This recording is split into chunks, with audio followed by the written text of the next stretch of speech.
add one more question to Lisa's line, and I think she has taken the lead on this, and properly so, but I do commend the FBI agent who came forward, who just couldn't sit back and let a person be accused, go through a trial, lose an election, and then all based on very bad misconduct on the part of the agencies that we look to for complete integrity, which would be the Department of Justice, the prosecutors, and the FBI.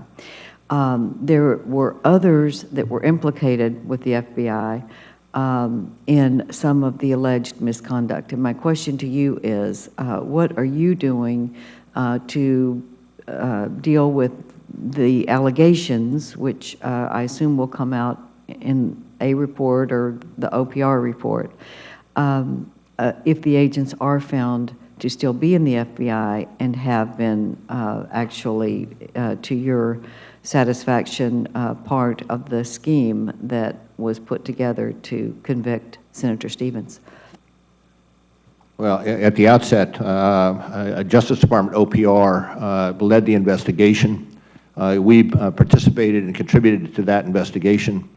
To the extent that individuals within the Bureau were implicated, we, along with Justice, investigated that. There's at least one individual who's is still going through the OPR process, let me just put it that way. And I cannot, certainly openly, but I can tell you that that process is monitored.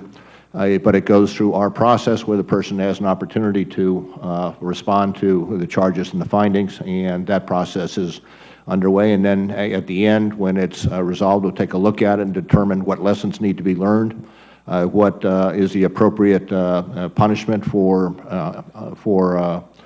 whatever wrongdoing was undertaken, and do as we do in every case where we find that a person is not adhered to what we expect in the FBI.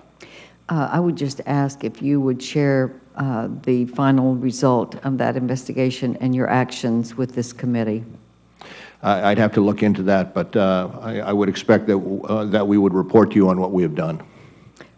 I would ask that you do so. Yep. I want to just go back to a couple of other points. Number one, on cybersecurity. There are different bills that have been put forward to deal with cybersecurity. I think everyone in both bodies, the House and the Senate, and both parties in the House and Senate, agree it is a critical need that we address cybersecurity. I think how we do it is the question and the differences in the bills. Many of us are concerned about an overlay by the Department of Homeland Security, especially over the areas that have developed the expertise through the years and the experience in cyber warfare, security of all kinds, and that would be defense, CIA, FBI, and the defense intelligence agencies, as well as the National Security Agency. And so we're trying to work through what is the best approach for cybersecurity. And I think my position has been that we don't need a Homeland Security overlay so much as we need the agencies that have the experience and the expertise to be able to make these decisions on how is the best way to assure our networks and our infrastructure are secure. In a general way, how would you, I don't want to put you on the spot because you're, I guess it's hard for you to say in this environment with all of the different ideas and the different agencies involved, but is there a particular area that you think is essential for us to agree on as we move forward in trying to determine how we get to the goal of securing our infrastructure? Let me start by maybe indicating how I perceive the the allocation of responsibilities in the cyber arena. On the one hand, you have the protection of the infrastructure, protection of .gov, ultimately protection of .com, and that falls to the Department of Homeland Security. On the other hand, you have, as was brought out, not just the possibility, but the actuality of foreign countries seeking to extract information, and with the possibility down the road of undertaking cyber attacks.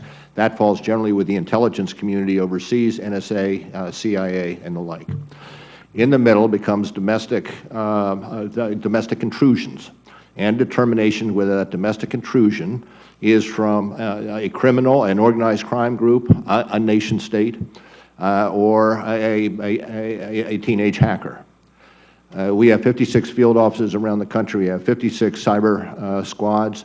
The first indication of a substantial intrusion will quite probably come to us, and it is our responsibility to do the investigation to determine who is behind that computer and to stop them. Too often the discussion is how we protect and how we protect against foreign countries, but part of that has to be disrupting these individuals and putting them behind bars. The legislation that is currently pending, there are 3 areas of it that are important to us.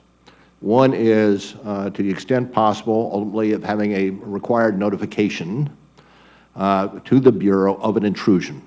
I think there are 47 states that have this, but it's all over the lot in terms of who has to report and when they have to report. So first is notification. Secondly is, to a certain extent, we are where we were in terms of sharing information prior to September 11th amongst the agencies. And when it comes to counterterrorism, we share, it's very little that's not shared. I would say it's also relatively true in the cyber arena amongst the agencies, whether it be DHS, NSA, ourselves, DIA, and the like.